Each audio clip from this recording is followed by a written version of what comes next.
திருச்சிற்றம்பலம். தென்னாடுடைய சிவனே போற்றி, எந்நாட்டவர்க்கும் இறைவா போற்றி.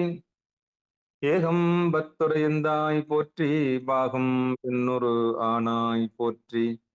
அண்ணாமலையும் அண்ணா போற்றி, கண்ணாரமுதக்கடலே போற்றி. காவாய் கனகத்திரளே போற்றி, கைலை மலையானே போற்றி போற்றி. நமச்சிவாய வாழ்க, நாதன் தாள் வாழ்க. அன்பர்களுக்கு வணக்கம். நீங்கள் கேட்டுக்கொண்டிருப்பதும் பார்த்து கொண்டிருப்பதும் சிவநெறியே சீரான வாழ்வு தரும் என்கிற டெலிகிராம் சேனல் மூலம் இன்றிரவு 8 மணிக்கு வாழ்க அந்தனர் என்கிற திருப்பாசுரத்திலே தோத்திர கருத்துக்களை பகிர்வதற்காக சேலம் மாவட்டம் ஆத்தூரில் வசிக்கக்கூடிய அம்மையார் சித்ரா அம்மா அவர்கள் இன்றைக்கு உரையாற்ற இருக்கிறார்கள்.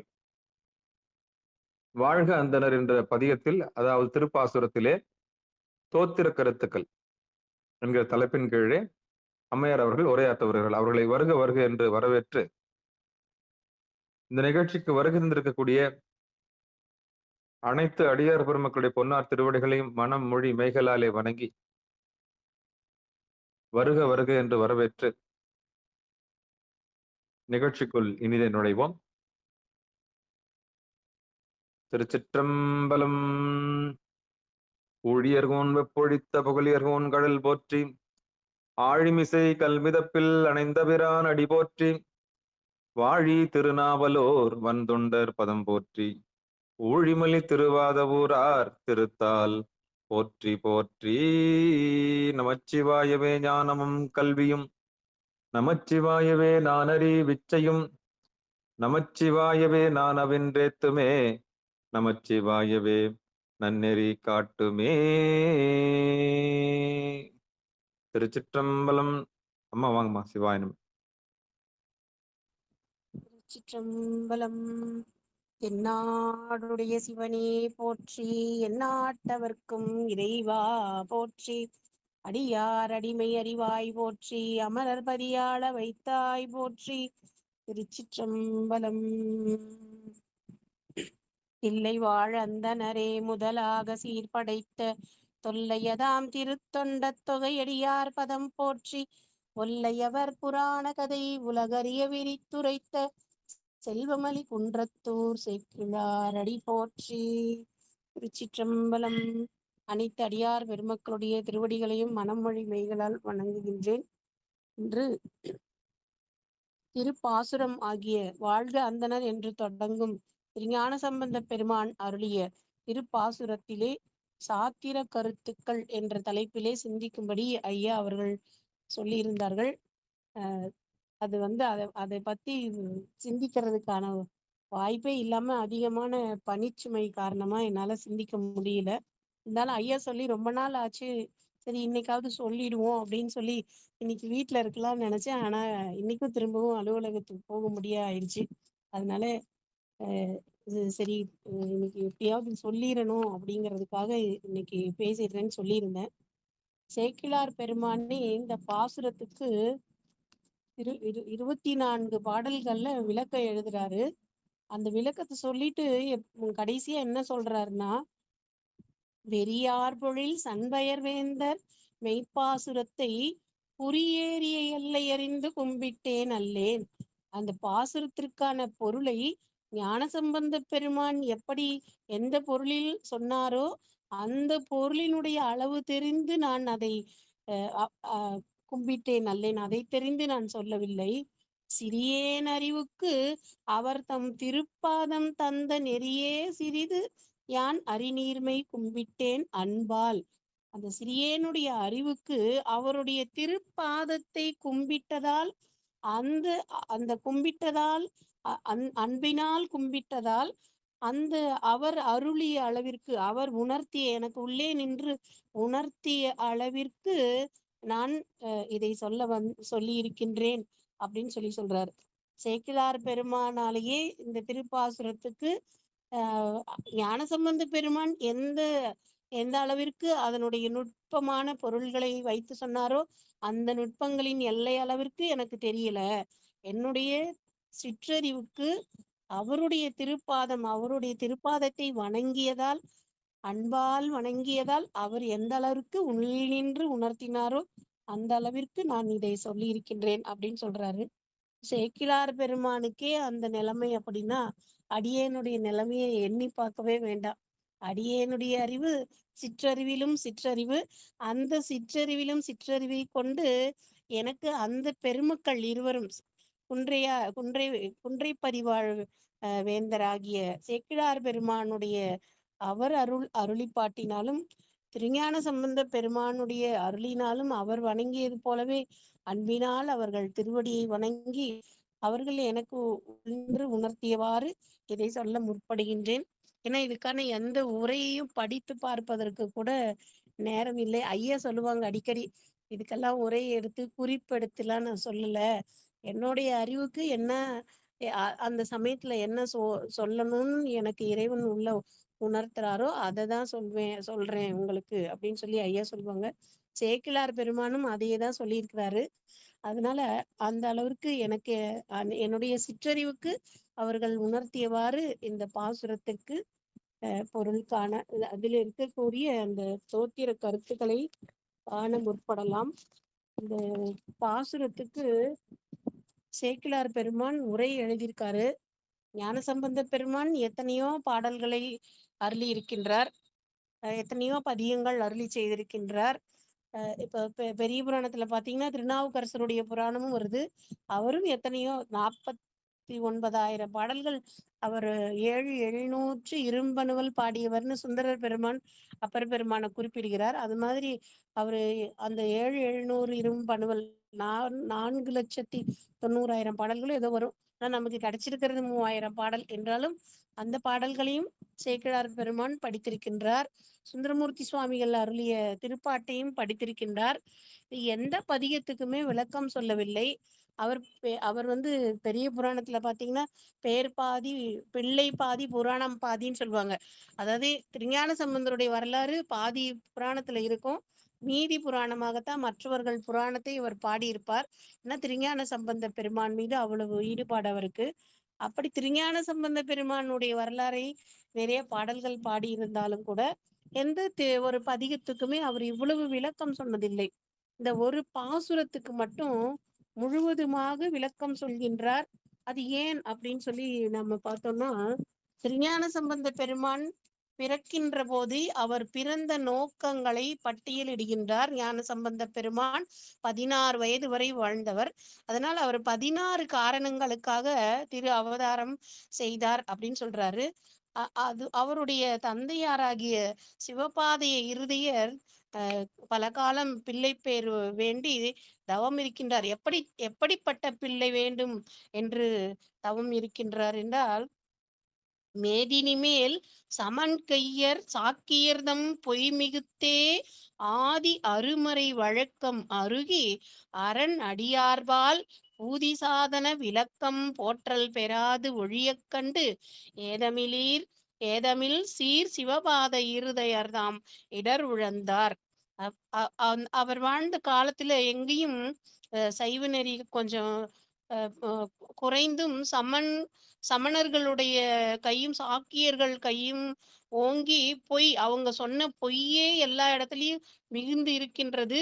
அடியார்களிடத்திலே பூதி சாதனம் விளக்கம் போற்றல் பெறாது ஒழிய, இந்த பூதி சாதனம் அப்படிங்கிற திருநீர் பூசுவதும் 5 எழுத்தாகிய சாதனத்தையும் உருத்திராக்கமாகிய சாதனம் எல்லாம் விளங்கி விளங்கி போற்றப்படாமல் கொஞ்சம் குறைவாக இருக்குது. அதை பார்த்து மிகவும் மனம் வெம்பி இறைவனிடத்திலே அவர் விண்ணப்பம் வைக்கின்றார்.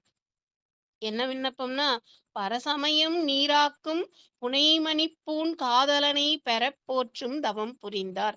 இந்த பரசமயங்களையெல்லாம் நீராக்கி சைவ சமயத்தை நிலைநிறுத்தும்படியான ஒரு குழந்தையை அருள வேண்டும் பெருமானே அப்படின்னு சொல்லி அவர் தவம் புரிகின்றார்.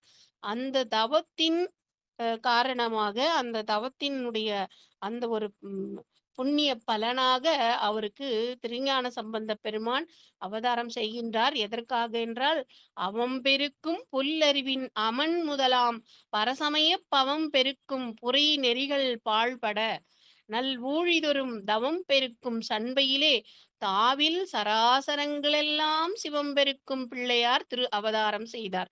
இந்த அமன் முதலாம் பரசமயங்களை எல்லாம், அந்த பரசமயத்தின் நெறிகள் எல்லாம், அவர்களுடைய கொள்கைகள் எல்லாம் பாழ்படும்படியாகவும் தாவில் சராசரங்கள் எல்லாம் சிவம் பெருக்கும் பிள்ளையார். இந்த உலகத்திலே இருக்கக்கூடிய எல்லா உயிர்களிடத்தும் சிவத்தை பெருக்கக்கூடிய பிள்ளையார் திரு அவதாரம் செய்தார் அப்படின்னு சொல்லி சேக்கிழார் அவர் பிறக்கும் போதே அவர் எதற்காக இந்த பூமியிலே அவதாரம் செய்தார் அப்படிங்கிற காரணத்தை ரொம்ப தெளிவா சொல்லியிருக்காரு.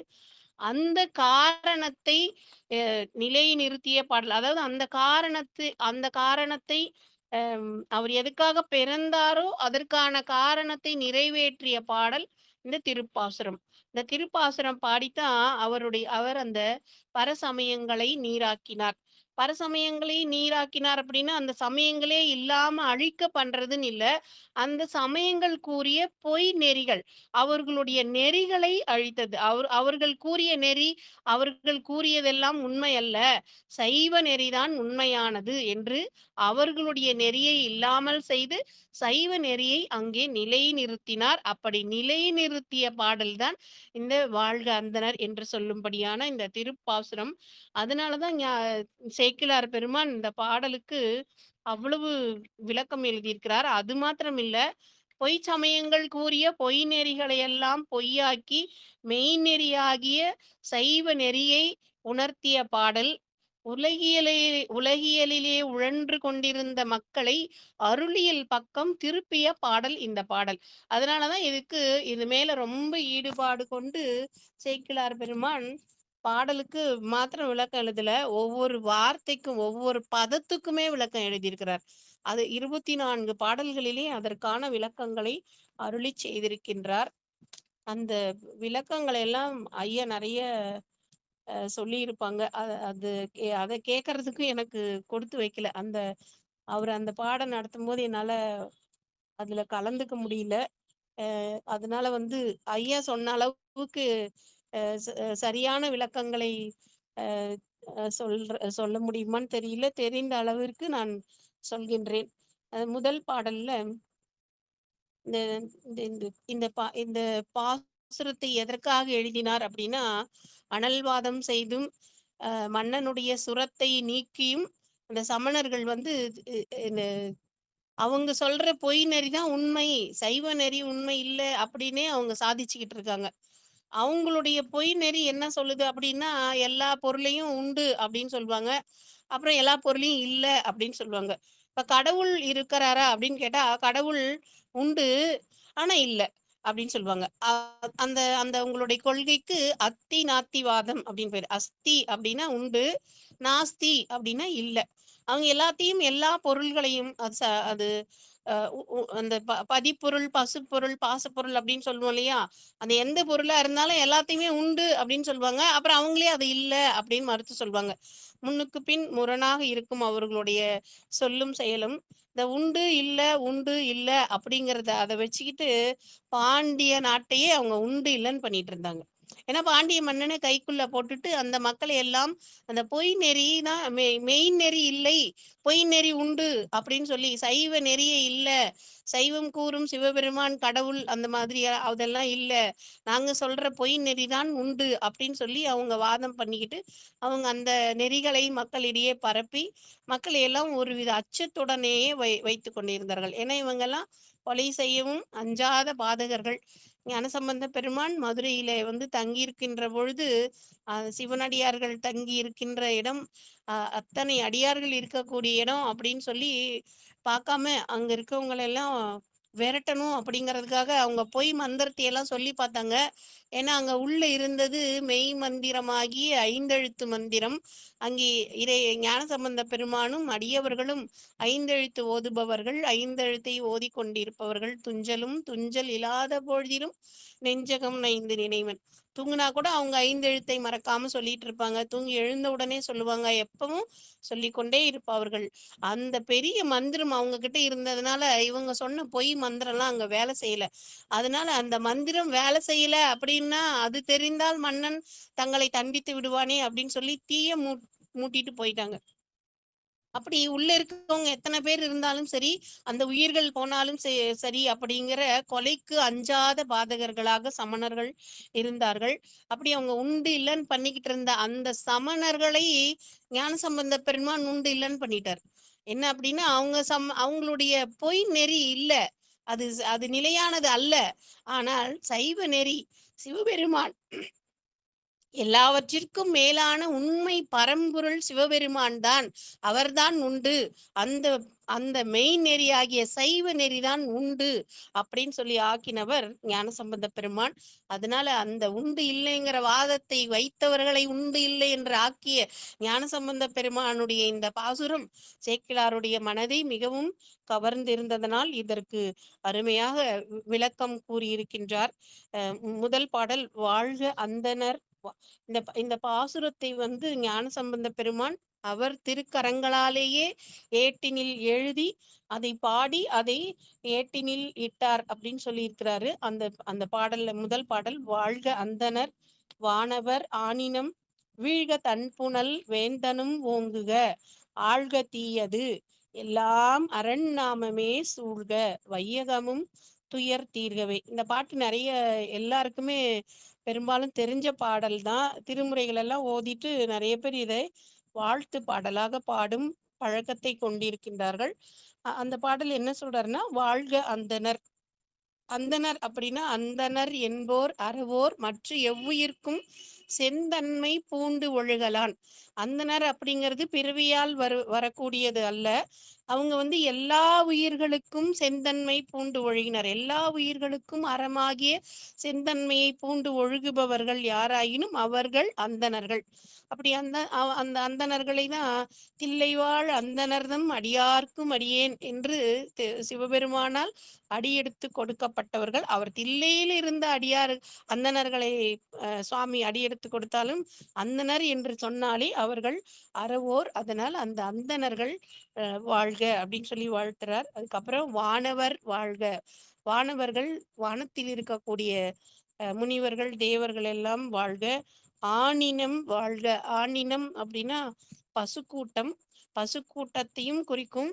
ஆன்மாவுக்கும் பசு என்று ஒரு பெயர். கட்டுப்பட்டது என்ற பொருள். பச் கூட்டல் பசு. ஆன்மா கட்டுப்பட்டிருக்கிறது. எதனால் கட்டப்பட்டிருக்கின்றது? இந்த பசு பாசங்களால் கட்டப்பட்டிருக்கின்றது. அறம் பாவம் என்னும் அருங்கயிற்றால் கட்டி அப்படின்னு மணிவாசகர் சொல்றார். இந்த பாசங்களால் கட்டுப்பட்டிருப்பதால் அந்த ஆன்மாக்களையும் குறிக்கும். அந்த ஆன்மாக்களையும் வாழ்க என்று வாழ்த்துகின்றார். வீழ்க தன்புணல். நல்ல மழை பொழிய வேண்டும்.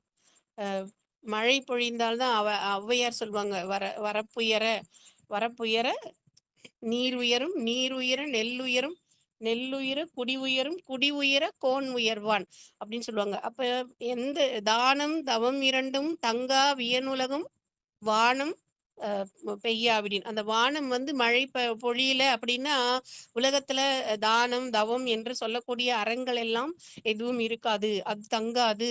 அது நிலை பெற்று இருக்காது. அதனால் இங்கே மழை அவசியமாக பொழிய வேண்டும். அதனால் வீழ்க தன் புனல் அப்படின்னு சொல்றாரு. இது மழையையும் குறிக்கும். இறைவனுடைய அருளும் வீழ்க. அதுவும் ஒரு தன் புனல், குளிர்ந்த நீர் போன்றது இறைவனுடைய அருள். அதுவும் ஆன்மாக்கள் மீது விழ வேண்டும் என்பதாகவும் கொள்ளும்படியாக வீழ்க தன் புனல் அப்படின்னு சொல்றாரு. அப்ப ஆண் மக்கள் ஓய்வு அடைவதால் வேந்தனும் ஓங்குக. இந்த வேந்தனும் ஓங்க வேண்டும். இந்த வேந்தன் ஓங்காம இந்த மன்னனுக்கு கூன் இருந்தது முதுகுல. அது அது உடலால் ஏற்பட்ட கூன். ஆனால் அவருடைய உள்ளத்திலும் ஒரு கூன் இருந்தது. இந்த சமண சமயம் அப்படிங்கிற பொய் நெறியில் சென்று கொண்டிருந்ததால் அவனுடைய உள்ளமும் கூனாக இருந்தது. இப்போ ஞானசம்பந்த பெருமானை எப்ப பார்த்தாரோ, அவருடைய சுரத்தை எல்லாம் நீக்கினாரோ, அவர் இவருடைய உண்மை வழியை தெரிந்து கொள்வதற்கும் இதன் வழி நிற்பதற்கும் அவர் முடிவு செய்து விட்டார். அதனால் இப்பொழுது அவருடைய உள்ள கூணும் நீங்கிவிட்டது. எனவே இந்த வேந்தன் ஓங்குக என்று வாழ்த்துகின்றார். அதனால் மன்னனுடைய உடல் கூணும் உள்ள கூணும் மாறி நின்ற சீர் நெடுமாறனாக அந்த பாண்டிய மன்னன் விளங்கினார். அப்படி வேந்தனும் ஓங்குக என்று பாடுகிறார். ஆள்க தீயது எல்லாம். இந்த தீமையாக இருக்கக்கூடியது என்ன அப்படின்னா, அந்த சமண இருள். இந்த சமணர்களுடைய பொய் நெறியிலே மக்கள் இருந்து கொண்டிருக்கின்றார்கள். ஆனா மன்னன் எவ்வழி மக்கள் அவ்வழி. மன்னனுக்கு பயந்து கொண்டும் இந்த சமணர்கள் பொல்லாத சமணர்களுக்கு பயந்து கொண்டும் மக்கள் எல்லாம் நல்ல நெறியாகிய சைவ நெறியில நிற்காமல் அல்லாத நெறியில் நின்று கொண்டிருக்கின்றார்கள். அதனால் அந்த தீயது எல்லாம் ஒழியட்டும் அப்படின்னு சொல்றாரு. அரண்நாமமே சூழ்க, எல்லாம் அரண்நாமமே சூழ்க. எல்லா இடத்திலையும் சிவபெருமானுடைய ஐந்தெழுத்து அரண்நாமம் எது? ஐந்தெழுத்து. நாதன் நாமம் நமச்சிவாயவே. மணிவாசகர் கூட முதல்ல நமச்சிவாய வாழ்க நாதன் தாழ் வாழ்க அப்படின்னு பாடுறார். அப்போ அந்த இறைவனுடைய நாமமாகி ஐந்தெழுத்து எல்லா இடத்திலையும் சூழ்க, எல்லா இடமும் சூழ்ந்து ஒலிக்கட்டும் அப்படின்னு சொல்றாரு. அப்படி ஒலித்ததனால் என்ன ஆகும்? வையகமும் துயர் தீர்கவே. இந்த உலகத்திலே எல்லாருக்கும் துன்பம் நீங்கும். இந்த உலகத்துல இருக்கவங்களுக்கு துன்பம் என்ன துன்பம் அப்படின்னா, பிறவிதான் துன்பம். இந்த பிறவி ஏன் ஏற்படுகிறது அப்படின்னா, ஆன்மாக்கள் செய்த வினைகள் காரணமாக. அப்ப அந்த வினைகள் நீங்கணும் அப்படின்னா ஐந்தெழுத்தை ஓத வேண்டும். அந்த வினைகளை நீக்கும் வல்லமை அரணார் ஒருவருக்கு மட்டுமே உண்டு. எனவே அவருடைய நாமத்தை, ஐந்தெழுத்து மந்திரத்தை எப்பொழுதும் ஓதிக்கொண்டிருந்தால் இந்த வையகமும் துயர் தீர்ந்துவிடும் அப்படின்னு சொல்றார். இந்த ஐந்தெழுத்தை போற்றாத திருமுறைகளே இல்லை. எல்லா திருமுறைகளையும் ஐந்தெழுத்தை பத்தி குறிப்பிட்டிருக்காங்க. ஏன்னா இந்த பாடல்ல உள்ள தோத்திர கருத்துக்கள் அப்படின்னு பார்த்தா 12 திருமுறைகளை நாம் தோத்திரங்கள் என்று சொல்வோம். 14 சாத்திரங்கள் இருக்கின்றது. அது தத்துவ ஆராய்ச்சி. இந்த தத்துவ ஆராய்ச்சிகளை சொல்வது. இப்ப நம்ம பற்றியும் அந்த ஆன்மாக்களை பற்றியும் பதியினுடைய இலக்கணங்களையும் பாசத்தின் இலக்கணம், இறைவனுடைய இலக்கணம், இதையெல்லாம் விரிவாக சொல்வது நம்மளுடைய சைவ சித்தாந்த நூல், சாத்திர நூல். இந்த தோத்திர நூலுக்கு மிகப்பெரிய உரையாக அமைந்ததுதான் சாத்திர நூல் அப்படின்னு சொல்லுவாங்க. இப்போ தோத்திரங்கள் தான் முதல்ல பாடியிருக்காங்க. அந்த அந்த அந்த தோத்திரங்களுக்கு விளக்கம் கே கேட்கின்ற பொழுது அதுதான் அந்த ஞான நூல்கள் அத்தனை நூல்களாக சிவஞான போதத்துல இருந்து எல்லா நூல்களும் இந்த இந்த தோத்திரத்தின் விரிவு தான் இதனுடைய உரையாகவும் இதனுடைய விரிவாகவும் அமைந்தது. அப்ப இந்த தோத்திர கருத்துக்கள் என்ன சொல்லுது? இந்த தோத்திரமாகிய 12 திருமுறைகளுமே அடிப்படையாக சொல்லக்கூடியது இறைவனுடைய ஐந்தெழுத்தை பற்றித்தான். இந்த ஐந்தெழுத்தினுடைய உண்மை அந்த ஐந்தெழுத்து என்ன, எது ஐந்தெழுத்து, அதனுடைய விளக்கம் என்ன என்பதை பற்றித்தான் இந்த தோத்திர நூல்கள் குறிப்பிடுகின்றன. அந்த ஐந்தெழுத்து என்ன அப்படின்னா, நமசிவாய. ந என்பது நடப்பு, மா என்பது மறைப்பு, சி என்பது சிறப்பு, வா என்பது வனப்பு, யா என்பது யாப்பு அப்படின்னு சொல்லி ஐயா நமக்கு ரொம்ப அழகா விளக்கம் சொல்லியிருக்கிறார். இந்த யாப்பாகிய ஆன்மாக்கள் என்ன பண்ணுது? இந்த மறைப்பு, ஆணவ மலம் ஆன்மாக்களை மறைக்கின்றது. என்ன அது? எது? இறைவனுடைய அருளை அது பிடிக்காம ஆணவம், அறியாமை காரணமாக ஆணவத்தை பிடிச்சிட்டதுனால எது உண்மை பொருள்னு அது அறியாம அப்படியே மயங்கி இருக்கின்றது. அந்த மறைப்பை நீக்குவதற்கு வனப்பாகிய உமை எம்மை, அதாவது இறைவனுடைய திருவருள் கருணை. அந்த திருவருள் கருணை துணை செய்கிறது.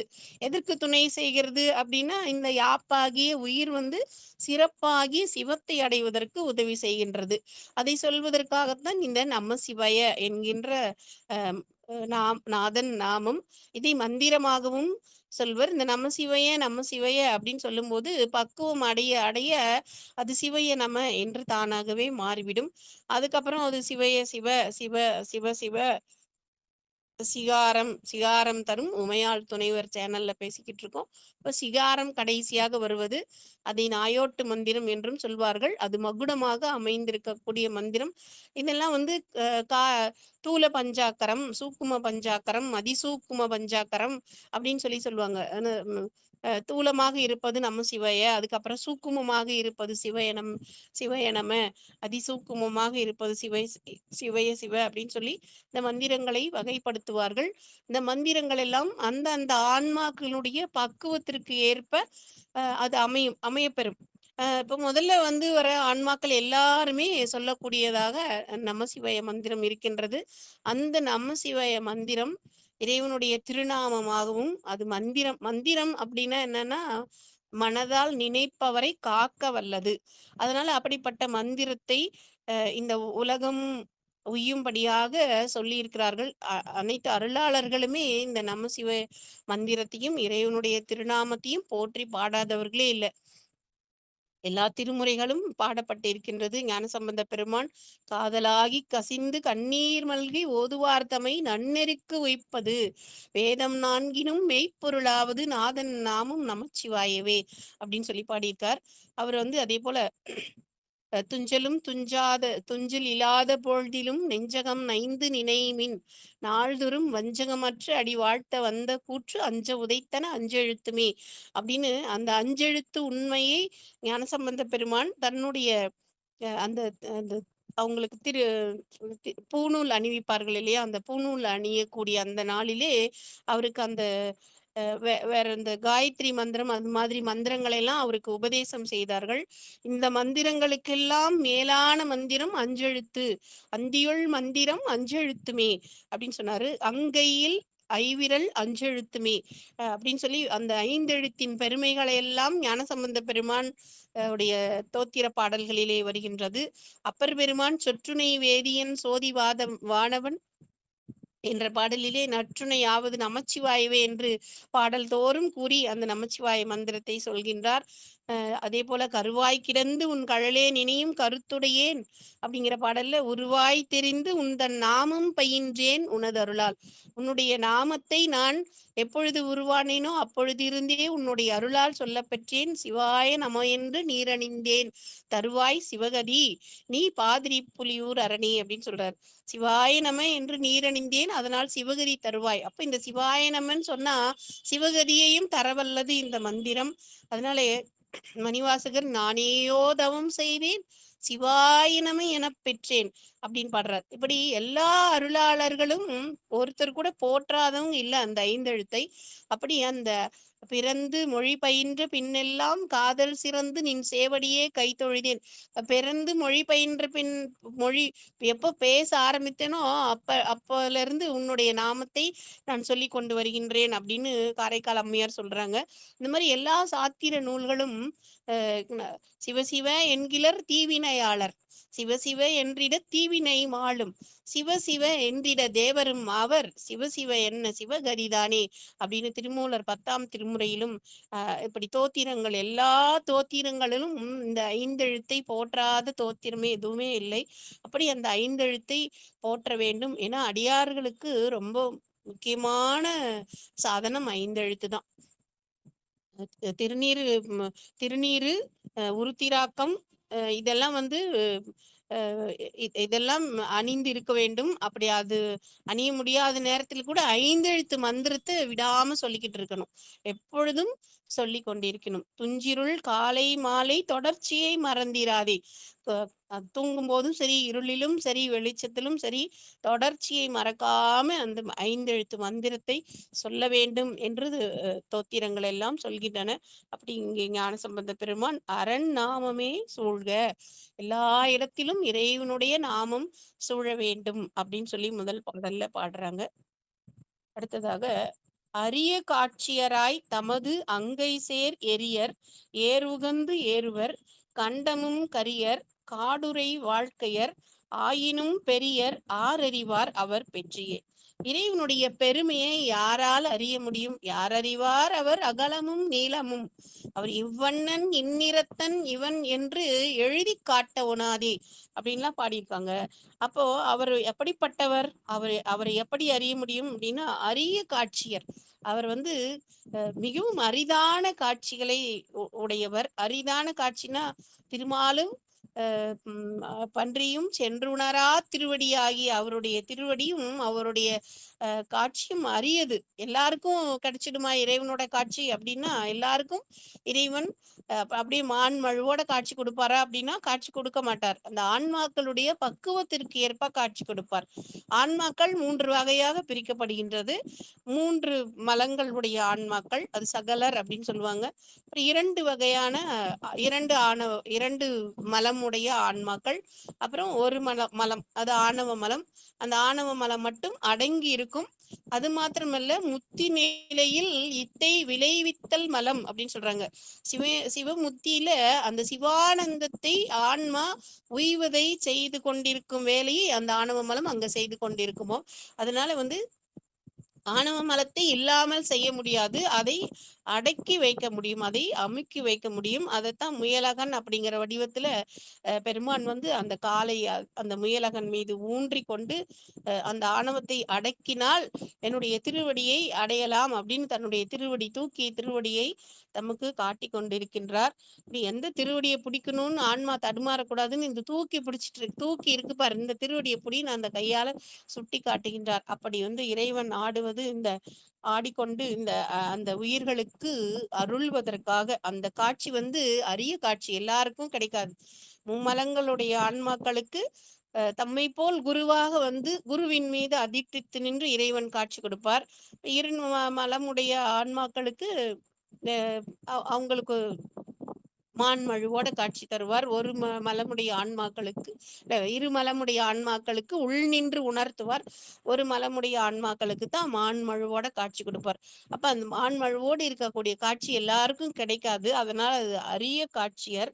அந்த அரிய காட்சியில என்ன அப்படி அவர்கிட்ட இருக்கு அப்படின்னா, அரிய காட்சியராய் தமது அங்கை சேர் எரியர், தன்னுடைய அழகிய கரங்களிலே தீயை வைத்து கொண்டிருக்கின்றார். எதற்காக தீயை வைத்து கொண்டிருக்கின்றார் அப்படின்னா, ஆன்மாக்களுடைய வினைகளை சுடுவதற்காக தீயை வைத்து கொண்டிருக்கின்றார். ஏறு உகந்து ஏறுவர். அவர் என்ன பண்ணுவார், அவர்கிட்ட ஒரு யானை இருக்குது. ஒரு பக்கத்துக்கு 1000 தந்தங்களை உடைய யானை. அந்த யானையை தான் சுந்தரர் ஏறி வர்றதுக்கு அனுப்பிச்சார். ஆனா அப்படிப்பட்ட ஆணை ஏறாமல் அவர் ஏறு உகந்து ஏறுகின்றார். எதனால் அப்படின்னா, ஏறு என்பது அறத்தின் அடையாளம். அந்த அறத்தின் அடையாளத்தை தனது வாகனமாக கொண்டவர். அவரும் அந்த அறத்தின் மூலம் அறத்தை உலகுக்கு உணர்த்தியவர். அறம்பொருள் இன்பம் வீடு பகர்ந்தானை அப்படின்னு சொல்றாரு. அந்த ஆலமரத்தடியில அந்த 4 உபதேசமாக அறம்பொருள் இன்பத்தை உணர்த்தினார். அதனால அறத்தை உணர்த்துபவர். அதனால அறத்தின் வடிவாக இருக்கக்கூடிய அந்த ஏறு உகந்து ஏறுகின்றார். கண்டமும் கரியர். அவருடைய கண்டம் கரியதா இருக்குது. எதனால கரியதாக இருக்கிறது அப்படின்னா, அந்த விடம் உண்டார். அந்த விடம் அந்த பார்க்கடலை அமுதம் வேண்டி கடைகின்றனர். அப்பொழுது அதற்கு அந்த அமுதம் வருவதற்கு முன்னால விடம் வருகின்றது. அந்த விடம் அந்த தேவர்களையும் மற்றும் உள்ள எல்லா உயிர்கள், அண்ட சராசரங்களில் இருக்கக்கூடிய எல்லா உயிர்களையும் காப்பதற்காக தன்னுடைய பெரும் கருணையின் காரணமாக அந்த விடத்தை உண்டார். அந்த அமுதம் வந்தபோது அந்த அமுதத்தை மற்றவங்களுக்கெல்லாம் பகிர்ந்து கொடுக்க சொல்லிட்டாரு. அவர் சாப்பிடல. நன்மைகளை மற்றவர்களுக்கு கொடுத்து தீமையை தான் மட்டுமே அனுபவித்தார். அதற்கு காரணம் உயிர்கள் மீது கொண்ட அவருடைய பேரருள் பெரும் கருணை. அதனால அப்படிப்பட்ட பேரருள் பெரும் கருணையாளர் அவர். அவர் காடுரை வாழ்க்கையர், சுடுகாட்டுல வாழக்கூடியவர். ஏன் அவர் சுடுகாட்டுல வாழ வேண்டும்? எல்லா வல்லமைகளையும் உடைய இறைவன் எதற்காக சுடுகாட்டுல வாழணும் அப்படின்னா, இந்த வாழ்க்கை நிலையில்லாதது. என்றைக்காக இருந்தாலும் எல்லா கோயிலுக்கே வராதவங்க கூட சுடுகாட்டுக்கு வந்துதான் ஆகணும். அதனாலதான் சிவபெருமான் சுடுகாட்டுல இருக்கார். மற்ற தெய்வங்கள் எல்லாம் சுடுகாட்டுல இருக்காது, சிவபெருமான் தான் சுடுகாட்டுல இருப்பார். ஏன்னா எல்லா உயிரும் ஒரு நாளைக்கு அங்கதானே வந்தாகணும். நீ என் கோயிலுக்கு தானே வரமாட்டேன்னு சொன்ன, நீ எல்லாரும் ஒரு இடத்துக்கு நான் வந்துட்டேன்ப்பா, உன்னை பாக்குறதுக்கு நான் வந்துட்டேன் அப்படின்னு சொல்ற மாதிரி சிவபெருமான் சுடுகாட்டிலே ஆடக்கூடியவர். இந்த வாழ்க்கை நிலையாமையை உணர்த்துவதற்காகவும் இந்த நிலையில்லாத இந்த வாழ்க்கையை விட்டு தன்னுடைய திருவடியை இந்த ஆன்மாக்கள் அடைய வேண்டும் என்கின்ற கருணையினாலும் அவர் சுடுகாட்டிலே வாழ்கின்றார்.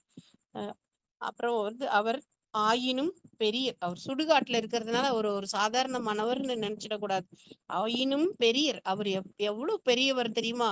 அஹ் காரைக்கால் அம்மையார் சொல்லுவாங்க, மேல திருவடி, அவருடைய திருமுடி முடி எங்க இருக்குன்னா அண்டத்தை கடந்து இருக்குதாம்.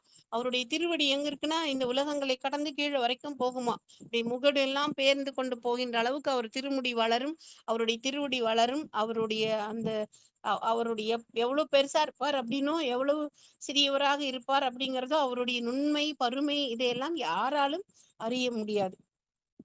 அப்படிப்பட்ட பெரியவர் அவர்.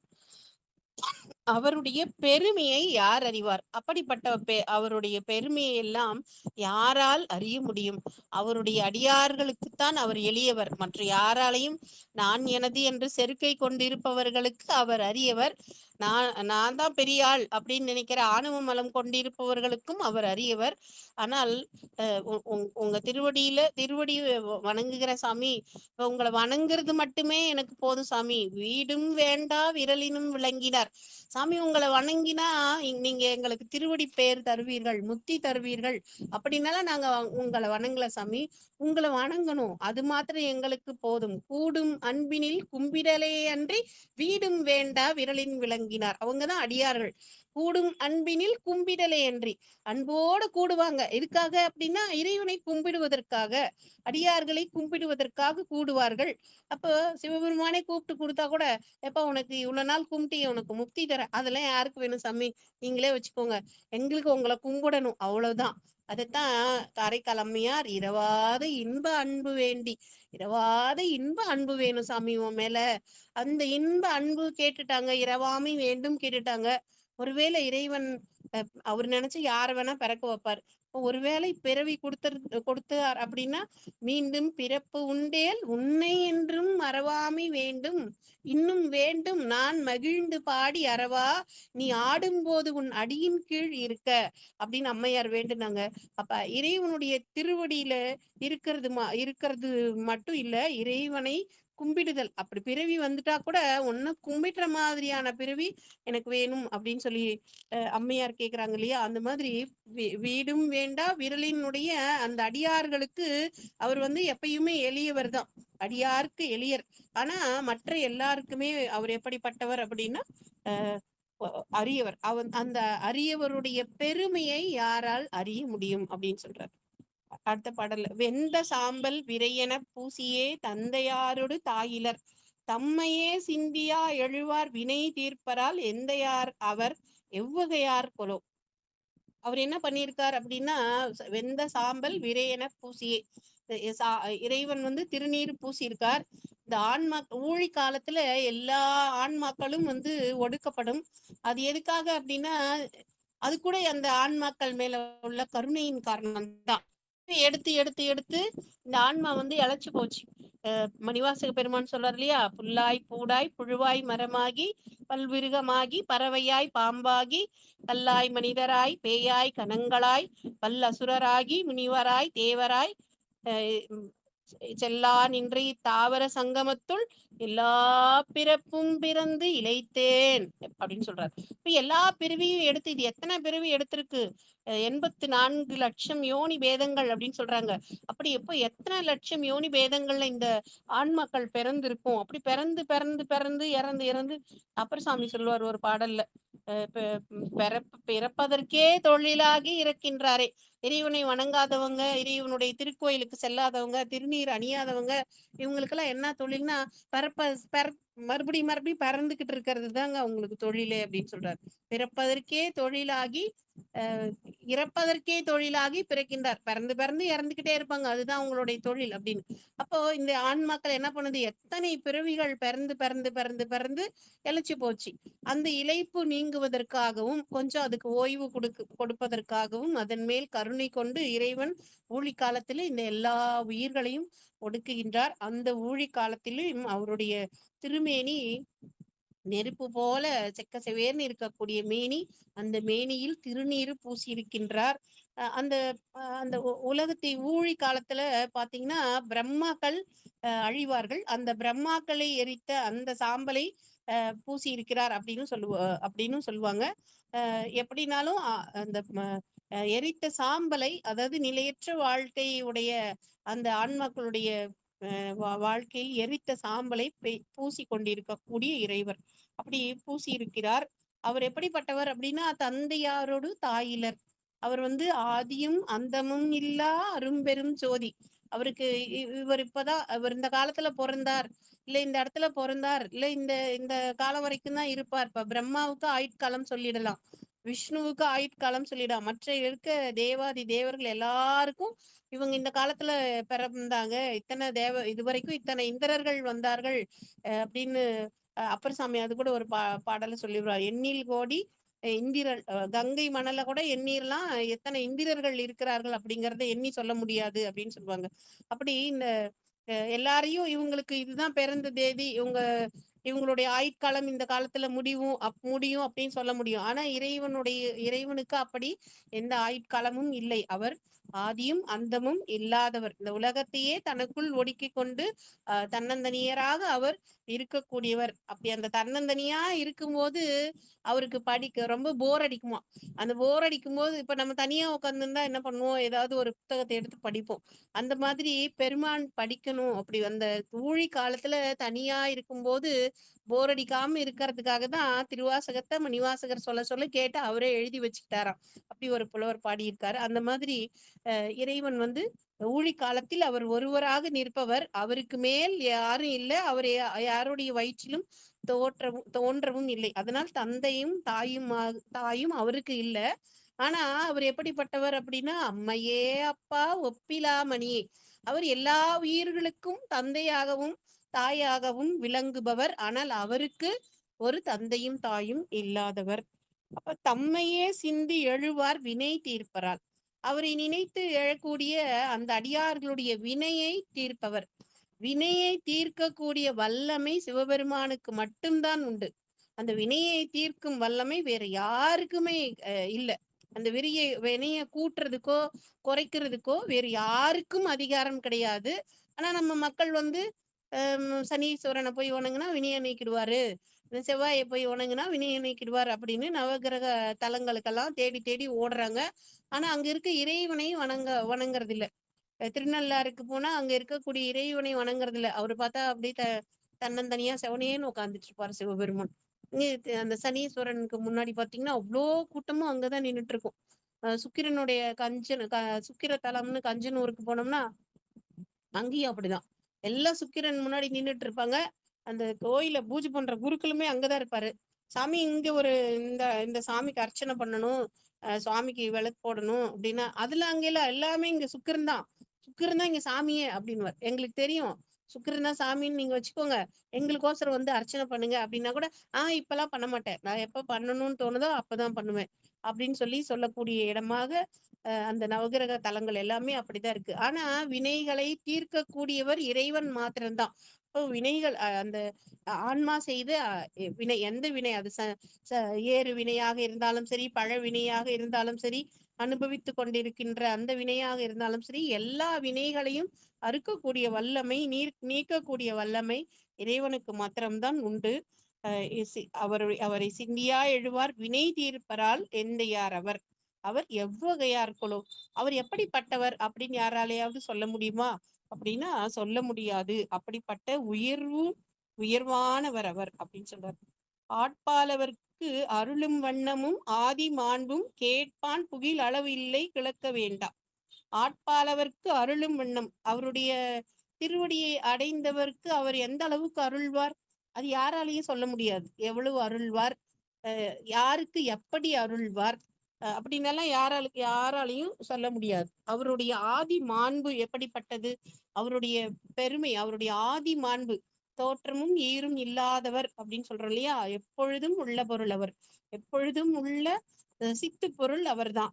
அதனால அவருடைய மாண்பு, அவருடைய பெருமைகள் இதுதான், இவ்வளவுதான் அப்படின்னு யாராலையாவது சொல்ல முடியுமா அப்படின்னா அப்படியெல்லாம் சொல்ல முடியாது யாராலும். அவருடைய அருளை பற்றியோ, அவருடைய அருள் எப்படிப்பட்டது, அந்த அருளக்கூடிய திறம் எப்படிப்பட்டது, அல்லது அவருடைய ஆதி மாண்பு எப்படிப்பட்டது அப்படின்னு எல்லாம் அது அளக்கக்கூடிய அளவுகோல் எதுவும் இல்லை. அப்படி அளவுகோல் இதுவரை இல்லாததுனால அதை பத்தி சொல்லவும் முடியாது. அது எப்படி இருக்கும் அப்படின்னு எல்லாம் நீங்க அதை பத்தி ஆராய்ச்சியும் பண்ணி பண்ணி கொண்டு இருக்க வேண்டாம்.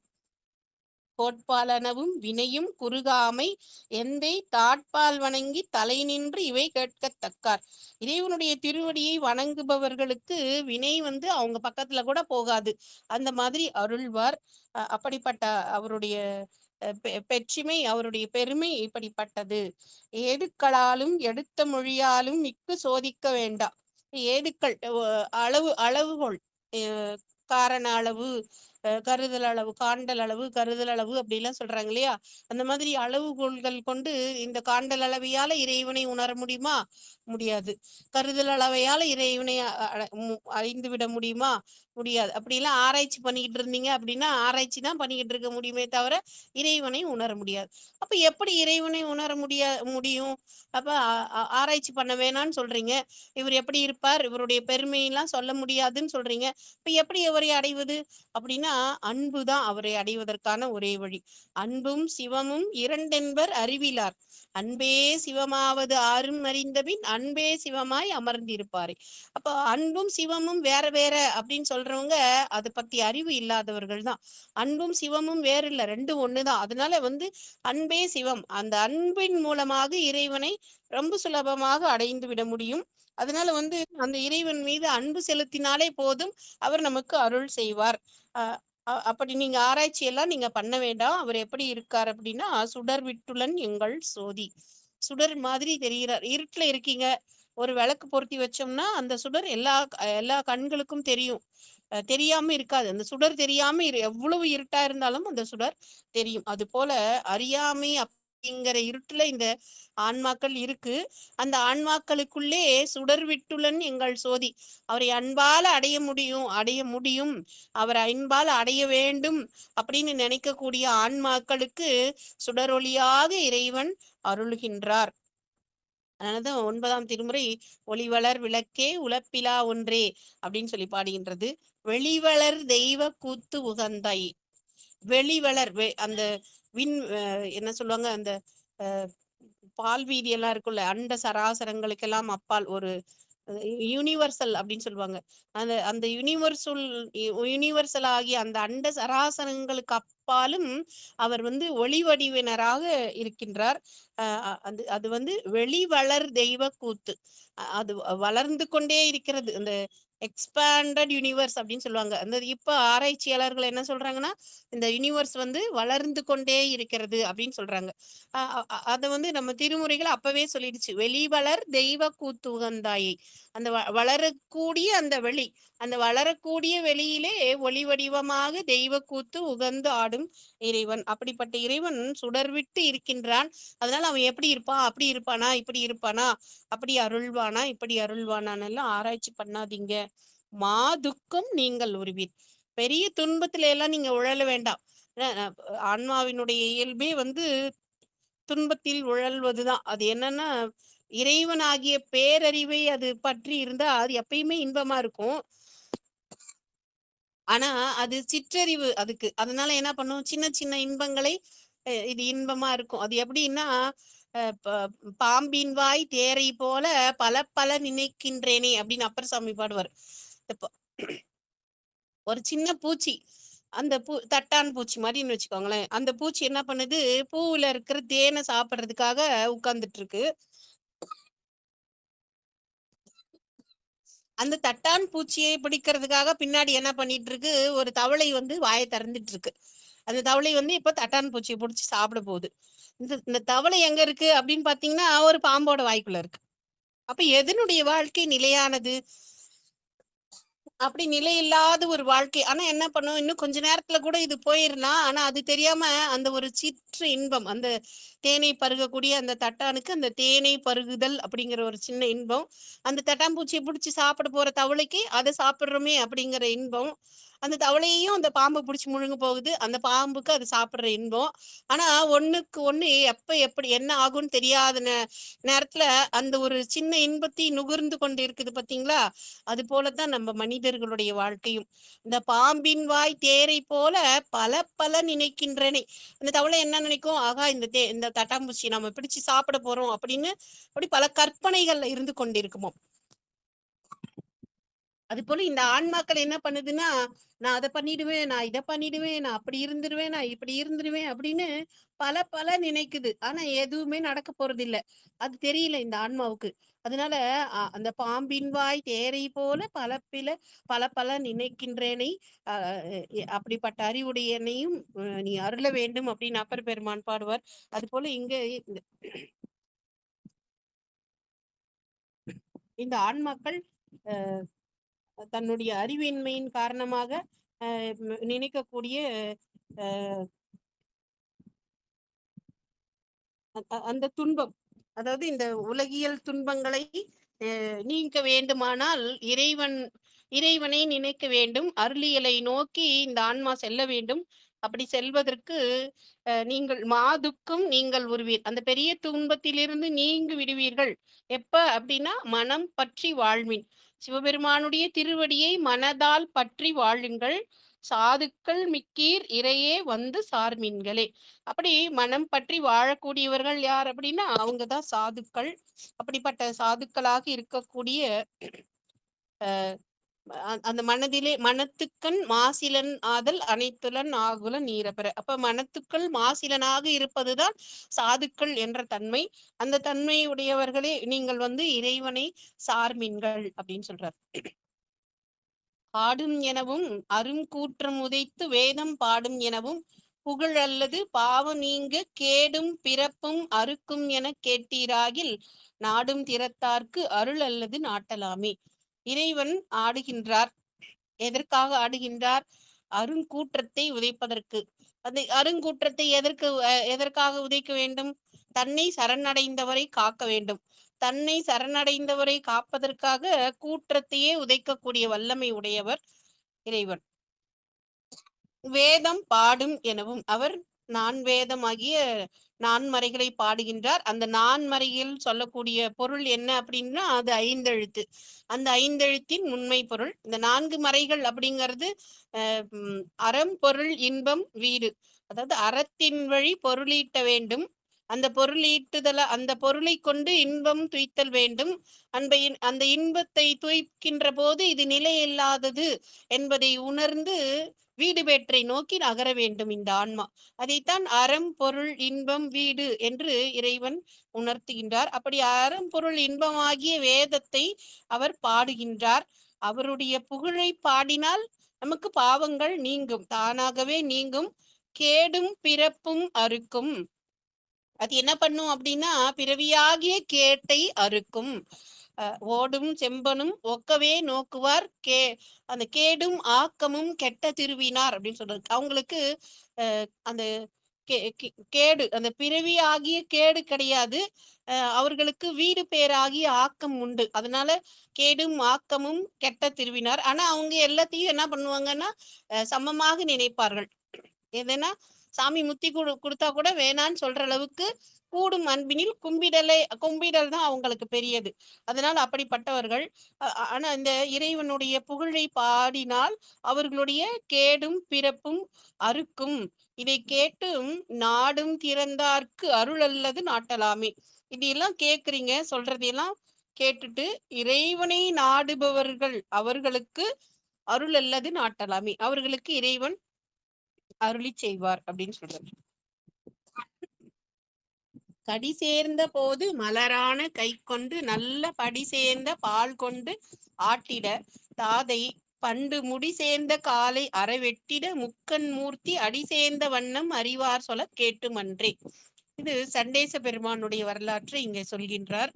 சண்டேச பெருமான் என்ன பண்ணார் அப்படின்னா, சிவபூசை பண்ணினார். பூவினால் செய்யப்படுவது பூசை. அந்த பூசையை தூய்மையாக செய்ய வேண்டும் அப்படின்னு சொல்லுவாங்க.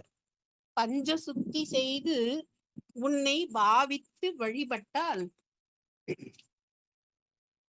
விஞ்சிய ஞானம் விளங்கும் பராபரமே அப்படின்னு தாய்மானவர் சொல்றார். பஞ்ச சுத்தி செய்து 5 சுத்தி செய்ய வேண்டும். அதாவது நம்மை சுத்தி செய்தல், அதுக்கப்புறம் தலம் அந்த இடத்தை பூசை செய்யக்கூடிய இடத்தை சுத்தி செய்தல், அதுக்கப்புறம் திரவிய சுத்தின்னு சொல்லுவாங்க, பொருட்களை சுத்தம் செய்தல். அதாவது பூசைக்கு உண்டான பூ, தண்ணீர், மற்ற அந்த நிவேதன பொருட்கள், தூப தீபங்கள், என்னென்ன பூசைக்கு வைத்திருக்கிறோமோ அது எல்லாம் சுத்தம் செய்வது, அதுக்கு பொருள் சுத்தி, திரவிய சுத்தி அப்படின்னு சொல்லுவாங்க. அதுக்கப்புறம் லிங்க சுத்தி, அந்த லிங்கத்தை வழிபடும் லிங்கத்தை அபிஷேகம், அதுக்கு புது துணி அணிவித்தல், அந்த மாதிரி புதிய மலர்கள் அணிவித்தல், அது மாதிரி அவரை சுத்தம் செய்வது. மந்திர சுத்தி, அந்த சொல்லக்கூடிய அந்த மந்திரங்கள் சுத்தமாக, அதாவது மனதுல எந்த விதமான தீய எண்ணமும் இல்லாமல் சொல்லப்படுவது, அதான் மந்திர சுத்தி.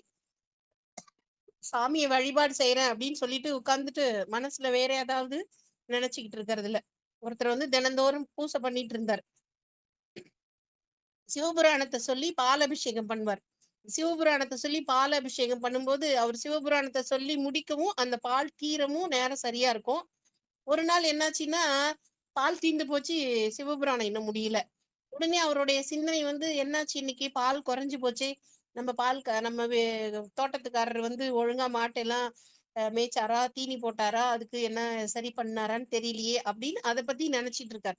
அப்ப அங்க வழிபாட்டை விட அந்த வேற சிந்தனை வந்துருது. அந்த மாதிரி இல்லாம இறைவனை மாத்திரமே நினைத்து அந்த பூசை செய்கின்ற போது மனதிலே அந்த இறைவனுடைய நினைப்பு தவிர வேற எதுவும் இல்லாமல் ஒடுங்கிய மனதோடு பூசை செய்ய வேண்டும். இந்த பூசையும் அகப்பூசை, புறப்பூசை என்று 2 வகையாக இருக்கும். இதுல அகப்பூசை மிகச் சிறந்தது.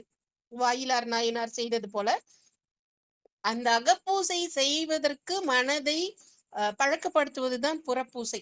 அந்த புறப்பூசையும் ஆன்மார்த்தம், பரார்த்தம் என்று இருவகைப்படும். ஆன்மார்த்தம் என்பது அவரவர் ஆன்மா உய்ய வேண்டி செய்யக்கூடியது. பரார்த்தம் என்பது உலக நன்மை வேண்டி கோவில்களில், திருக்கோயில்களில் செய்யப்படுவது. இப்போ இந்த சண்டேசர் பூசை செய்தார்.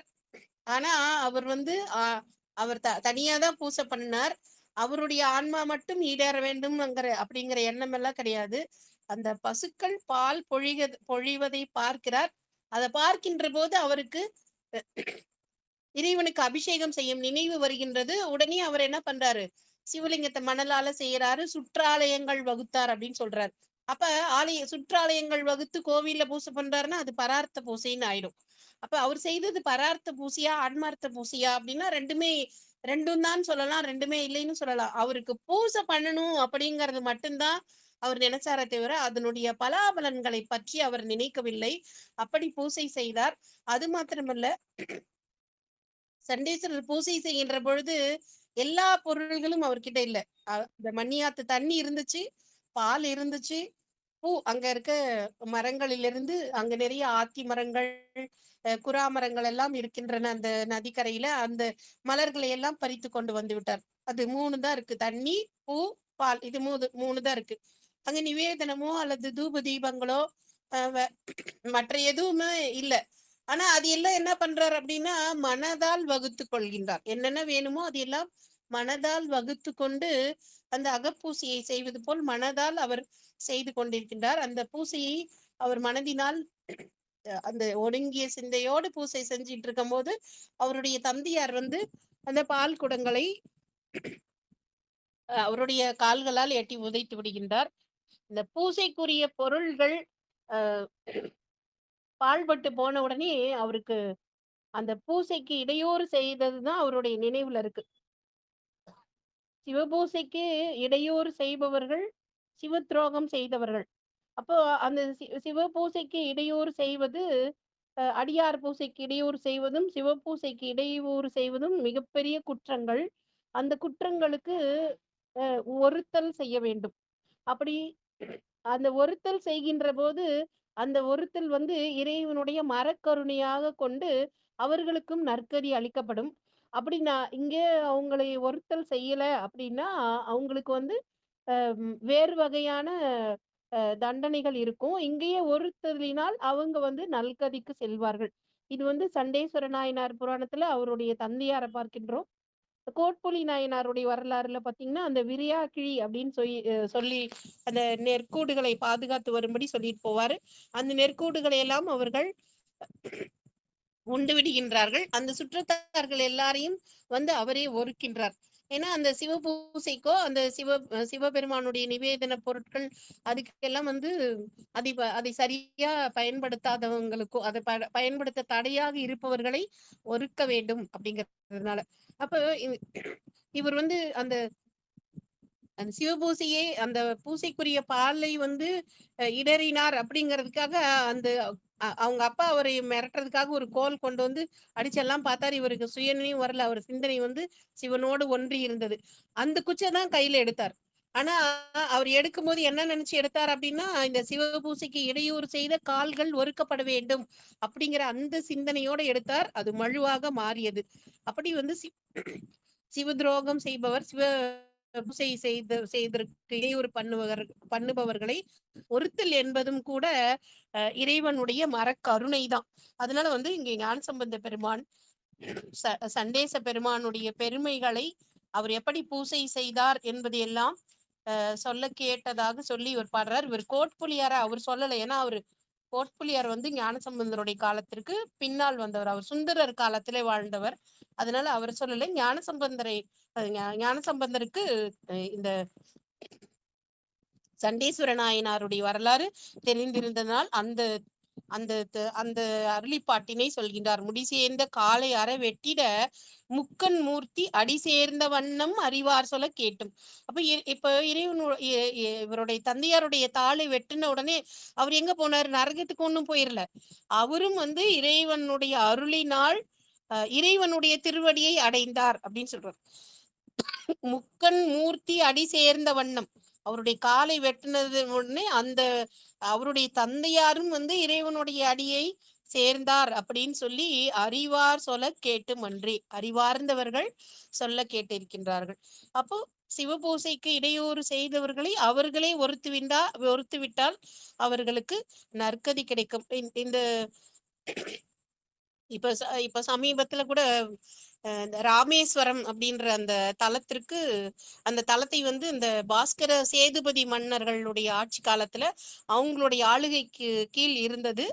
அப்போ வந்து அந்த பாஸ்கர சேதுபதி மன்னனுக்கு 2 பெண் பிள்ளைகள், ராஜலட்சுமி நாச்சியார்,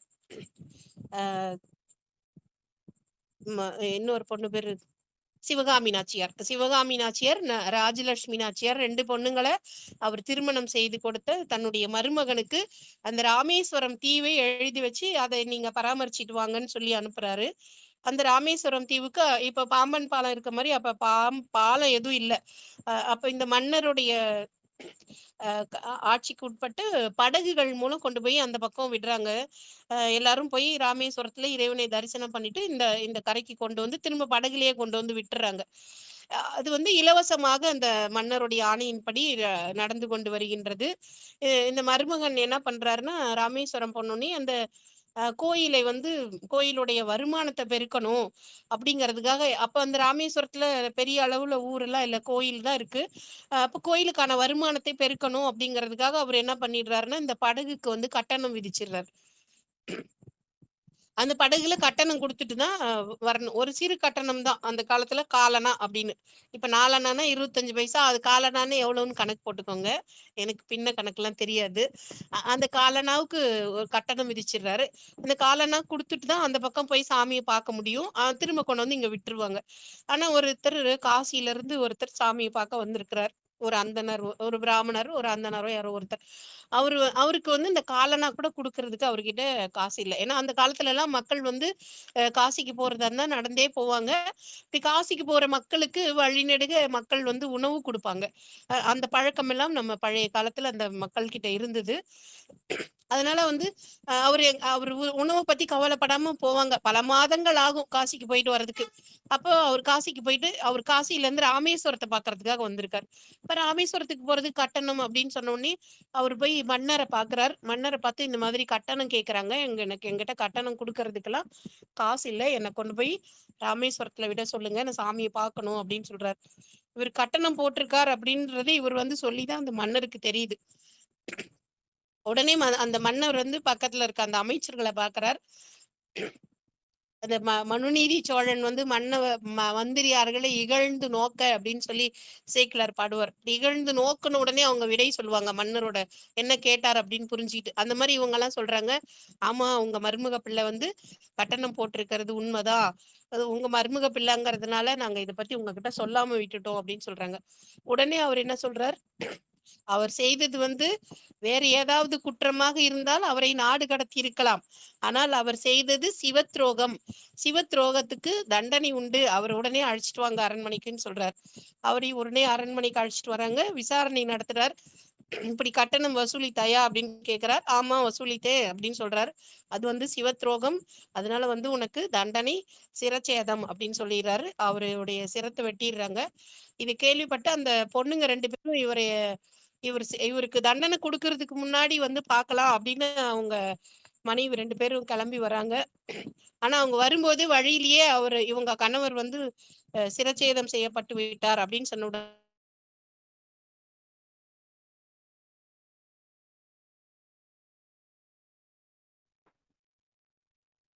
அம்மா சிவாய நம. திருச்சிற்றம்பலம்.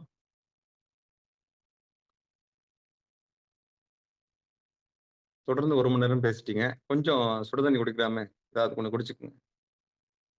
இருக்கீங்களா? சிவபெருமான் அன்பர்களுக்கு வணக்கம். நீங்கள் கேட்டுக்கொண்டிருப்பதும் பார்த்து கொண்டிருப்பதும் சிவநெறியை சீரான வாழ்வு தரும் என்கிற டெலிகிராம் சேனல் மூலம் வாழ்க அந்தணர் திருப்பாசுரத்தில் தோத்திர கருத்துக்கள் என்கிற தலைப்பின் கீழே சேலம் மாவட்டம் ஆத்தூரில் வசிக்கக்கூடிய அம்மா சித்ரா அம்மையார் அவர்கள் தங்களுடைய கருத்துக்களை உரையாற்றிக் கொண்டிருந்தார்கள். அவருடைய இணையதளத்தில் ஏற்பட்ட சிக்கல் காரணமாக தற்போது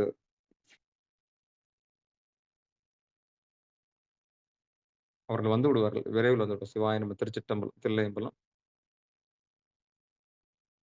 நிகழ்ச்சிக்கு வருகை தந்திருக்கக்கூடிய அனைத்து அடியார் பெருமக்களுடைய பொன்னார் திருவடிகளையும் மனம், மொழி, மெய்களாலே வணங்கி வருக வருக என்று வரவேற்று மகிழும்.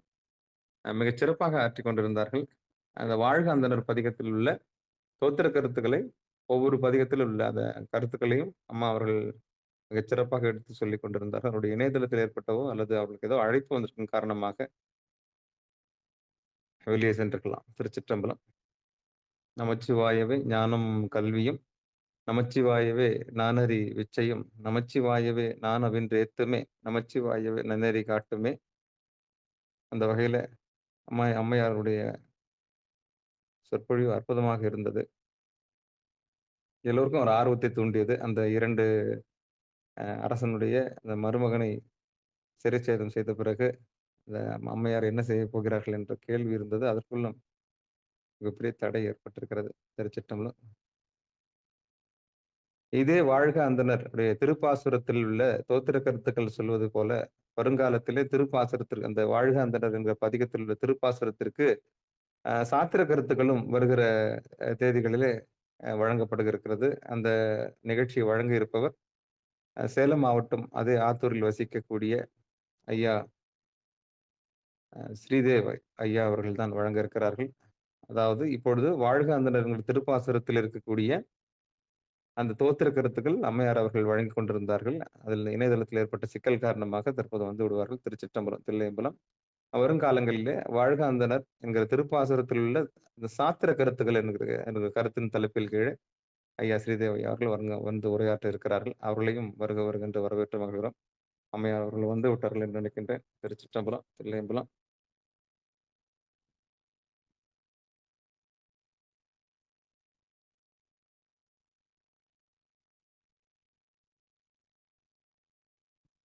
சிவசிவா. திருச்சிற்றம்பலம், தில்லையம்பலம். நமச்சிவாய. ஐயா ஸ்ரீதேவ் ஐயா இருக்கீங்களா? திருமலம். ஐயா அம்மாவுக்கு ஒரு கால் பண்ணுங்க ஐயா. பண்ணிடுறேங்க.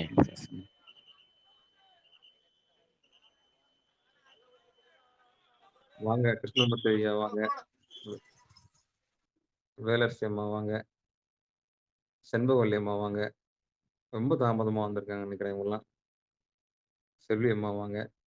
கிட்டத்தட்ட எனக்கு முகநூல்ல அ 7000 நண்பர்களை கடந்து விட்டார்கள். நம்முடைய இணைப்ப கொண்டு போய் நான் என்ன பண்ணுவேன், அந்த முகநூல்ல போடுவேன். ஆனா ஒரு பிரயோஜனம் கிடையாது. அதுல செல்வி அம்மா மட்டும் தான் வந்தாங்க இப்போ. ஐயா ஸ்ரீதேவ் ஐயா. ஐயா திருச்சிட்டம்பலம். அமௌண்ட் ஸ்விட்ச் ஆஃப்னு வருதுங்க ஐயா. ஆ அதாங்க. அவங்க அந்த முன்கூட்டியே வந்து காலையில இன்னைக்கு பணிக்கு போயிட்டாங்க. சார்ஜ் ம். ஏத்தணுன்றது அவங்களுக்கு அந்த இது அந்த ஃபோனோட கெப்பாசிட்டியே கம்மிங்க. அதாதாங்க.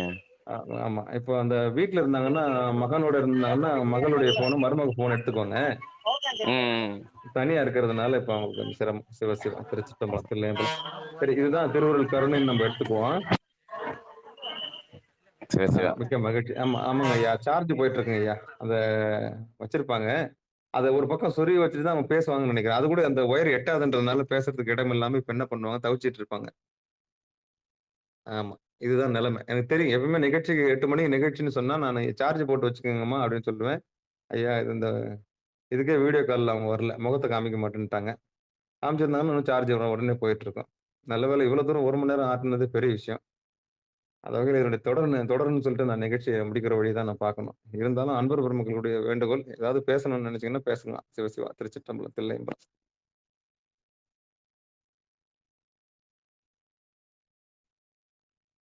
சிவாய வாங்கம்மா சொல்லியம்மா வாங்க. சிவாயம் திருச்சிற்றம்பலம். ஐயா என்னமோ சொன்னீங்க, என்ன சொன்னீங்கன்னு எனக்கு புரியவே இல்லைங்க. நான் டிராவல்ல இருக்கேன். ஓ! நீங்க எப்பவும் பயணத்துல தானே இருப்பீங்க. சிவபெருமானே. முகநூல்ல 7000 நண்பர்களுக்கு மேல இருக்காங்க. சொன்னீங்க. ஆமா. மியூட் போட்டுங்க, மியூட் போட்டுங்க. 7000 நண்பர்கள் ஆமாங்கய்யா. 7000 நண்பர்களுக்கு மேல ஆமா இருக்கிறாங்க எனக்கு அடியனுக்கு. ஆமாங்கய்யா. அதுல அது அதுல புரிஞ்சது. ஒருத்தர் செல்வி தான் அதுல ஒருத்தர் செல்வியம்மா மட்டும் தான் வந்திருக்காங்கன்னு சொன்னேன். வேற ஒண்ணும் இல்ல. ஓ அதான் பேர் மட்டும் கேட்டுச்சீங்க. என்ன சொன்னீங்கன்னு புரியல. ஒருவேளை திட்டுறீங்களோ சரிங்கம்மா. என்னமோ அப்படின்னு தான் கேட்டேன். சிவாய சிவபெருமானே. சிவாய. சரிங்கம்மா. மியூட் போட்டுங்க, மியூட் போட்டுங்க. நல்லதும்மா. அதாம்மா மியூட் போட்டுங்க. ஐயா அ திருச்சிற்றம்பலங்க மியூட் ஐயா. வாங்க சாமி ஐயா சொல்லுங்க. ஐயா அந்த பொழிலரசு ஐயாவோட நம்பர் வாங்கி வச்சிருக்கேங்க ஐயா, சொல்றதுக்கு தாங்க ஐயா. சரிங்கம்மா. யா- எழிலரசு ஐயாவா? இல்ல சென்னைக்கார நம்ம அம்மாக்கு. அருளரசு ஐயாவா? பொழிலரசு ஐயாவா? அதான் திருமுறை வச்சு படிக்கிறாங்களா அவங்க? ஆமா ஆமா பொழில இது. திருமுறை திருவிழா. ஆமாங்கம்மா, சரி. அவரோட நம்பர் தாங்கம்மா கேட்டீங்கல்ல. நன்றிங்கம்மா. கொடுங்க கொடுங்க. அனுப்பிச்சு விடுங்க எனக்கு. சொல்லட்டுங்களாம்மா? சொல்லிடுங்கம்மா. ஒரு நிமிஷம் இருங்கம்மா.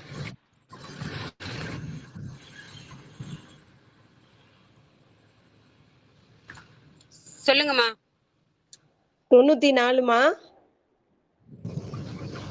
ஆ 89 ஆ சாரி. 38 38 ஆ ஆ 34 சரி. 98 என்னம்மா? 98 லாஸ்ட். 38 34 308 மா 98. 94மா ஃபர்ஸ்ட் நம்பர். தப்பா 38 94 இல்லம்மா 6 8 10. அம்மா சொல்லுங்கம்மா. 94 89 38 34 98 நிறைய வர மாதிரி இருக்குது நம்பரு. கரெக்ட்டுங்களா? சரிங்கம்மா. தனிப்பட்ட முறையில பகிர்ந்துக்கலாமா? தனிப்பட்ட முறையில சரிங்க பகிர்ந்துக்கலாமா? திருச்சிட்டம்பலங்கய்யா. ஏன்னா இது பொதுக்களம். இப்ப நிகழ்ச்சி போயிட்டு இருக்கு. நான் அதுதான் உங்ககிட்ட சொல்லலாம்னு நினைச்சேன். நீங்க ஒவ்வொருத்தரும் வந்து தனிப்பட்ட முறையில அந்த டெலிகிராம்லயே அந்த நீங்க மேல இருக்க பேர் அடுத்தனால உங்களுக்கு எல்லாமே தொடர்பு வந்துரும். சிவாயம் திருச்சிற்றம்பலம். அம்மா வந்துட்டாங்களா? இன்னும் வரலன்னு நினைக்கிறேன். சார்ஜர் தான் அவங்களுக்கு ப்ராப்ளம். வாங்க கிருஷ்ணமூர்த்தி ஐயா. சிவபெருமானே. சிவசிவா. திருச்சிற்றம்பலம். தில்லையம்பலம். நன்றிங்க. மற்றும் ஒரு நல்ல நிகழ்ச்சியில அம்மாவுடைய தொடர் நிகழ்ச்சி நாளைக்கு இரவு 8 மணிக்கு ஒண்ணா ஏற்பாடு செய்யலாம். அம்மா அந்த அ அந்த மின்னூட்டம் குறைவின் காரணமாக நிகழ்ச்சி தடைபட்டு இருக்கிறது. திருச்சிற்றம்பலம். அந்த வகையில அவங்க 8 மணிக்கெல்லாம் வந்து இந்த சிறப்புரை ஆற்றுனாங்க. இந்த வாழ்க அந்தணர் பதிகத்தை எல்லாரும் வந்து ஒரு கையில ஒரு முறை எடுத்து வச்சுக்கங்க. இந்த பதிவினுடைய மீள் பதிவ நான் வந்து அ YouTube வழியா நானு போடுறேன். நிச்சயம் வந்து அடுத்த இதனுடைய 2வது பகுதியில வந்து நீங்க கலந்துக்குங்க. ஏன்னா, வாழ்க அந்தணர் திருப்பாசரத்தில் இருக்கக்கூடிய தோத்திர கருத்துக்களை அம்மா அவர்கள் நிச்சயம் வந்து 2வது முறையாக வந்து வழங்குவார்கள் என்று கூறி, நிகழ்ச்சிக்கு வருகை தந்திருக்கக்கூடிய அனைத்து அடியார் பெருமக்களுடைய பொன்னார் திருவடிகளையும் மனம், மொழி, மெய்களாலே வணங்கி, அன்பர்கள் அடுத்த நிகழ்ச்சியில் கலந்து கொள்ளும்படி பணிவன்போடு கேட்டு விடைபெறுகிறோம். விடைபெறுவதற்கு முன்பதாக வாழ்த்து மண்ணில் நல்ல வண்ணம் வாழலாம் வைகலும் எனில் நல்ல கதிக்கு யாதும் ஒரு குறைவிலை கனி நல்லகுதிரம் கழுமல வளநகர் பெண்ணி நல்லாளோடும் பெருந்தகை இருந்ததே தனம் தரும் கல்வி தரும் ஒரு நாளும் தளபரியா மனம் தரும் தெய்வ வடிவம் தரும் நெஞ்சில் வஞ்சமில்லா இனம் தரும் நல்லனையெல்லாம் தரும் அன்பர் என்பவருக்கே கணம் தரும் பொங்குழலால் அபிராமி கடைக்கண்களே ஆறிரு தடந்தோல் வாழ்க அறுமுகம் வாழ்க வெற்பை கூறுசை தனிவேல் வாழ்க குக்குடம் வாழ்க செவ்வேல் ஏறிய மஞ்சை வாழ்க ஆனைதன் அணங்கு வாழ்க மாறிலா வள்ளி வாழ்க வாழ்க சீரடியாரெல்லாம் வான்மிகில் வழாது பெய்க மலிவலம் சுரக்க மண் கோன்முறை அரசு செய்க குறைவிலாத உயிர்கள் வாழ்க நான்முறை இரங்கல் ஓங்க நற்றவம் வேள்வி மல்க மேன்மைகுள் சைவ நீதி விளங்குக உலகமெல்லாம் மேன்மைகுள் சைவ நீதி விளங்குக உலகமெல்லாம் மேன்மைகுள் சைவ நீதி விளங்குக உலகமெல்லாம் மீண்டும் ஒரு முறை நம்முடைய நிகழ்ச்சிக்கு வருகின்றிருக்கக்கூடிய அனைத்து அடியார் பெருமக்களுடைய பொன்னார் திருவடிகளையும் மனமொழி மேகலாலை வணங்கி விடைபெறுகிறோம். இந்த நிகழ்ச்சியில் ஏற்பட்ட தடங்களுக்காக அன்பன் பெருமக்கள் மன்னித்தருளும்படி கேட்டுக்கொள்கிறோம். நிகழ்ச்சி நடத்திய அம்மா சித்ரா அம்மையாருடைய பொற்பாதங்களையும் மனமொழி மேகலாலை வணங்கி நிகழ்ச்சியை நிறைவு செய்யும். இதனுடைய அடுத்த பகுதியை வாழ்க அந்தனர் திருப்பாசுரத்தில் இருக்கக்கூடிய தோத்திர கருத்துக்களுடைய தொடர் நிகழ்ச்சி நிச்சயம் வரும் காலங்களில் 8 மணிக்கு அறிவிப்பு வெளியோகம். அந்த நிகழ்ச்சியில் அன்பர்கள் வந்து கலந்து கொள்ளும்படி பணிவன்போடு கேட்டுக்கொள்கிறோம். திருச்சிற்றம்பலம் தில்லையம்பலம் இன்றிரவு 9:45க்கு நாயன்மார்கள் புகழ்பாடிய நால்வர் என்கிற தலைப்பின் கீழே நிகழ்ச்சி இருக்கிறது. அந்த நிகழ்ச்சியில் அன்பர்கள் தொடர்ந்து கலந்து கொள்ளும்படி பணிவன்போடு கேட்டு விடைபெறுகிறோம். அனைவருக்கும் வணக்கம். திருச்சிற்றம்பலம் தில்லையம்பலம். நன்றிங்க. அனைவருக்கும் வணக்கம்.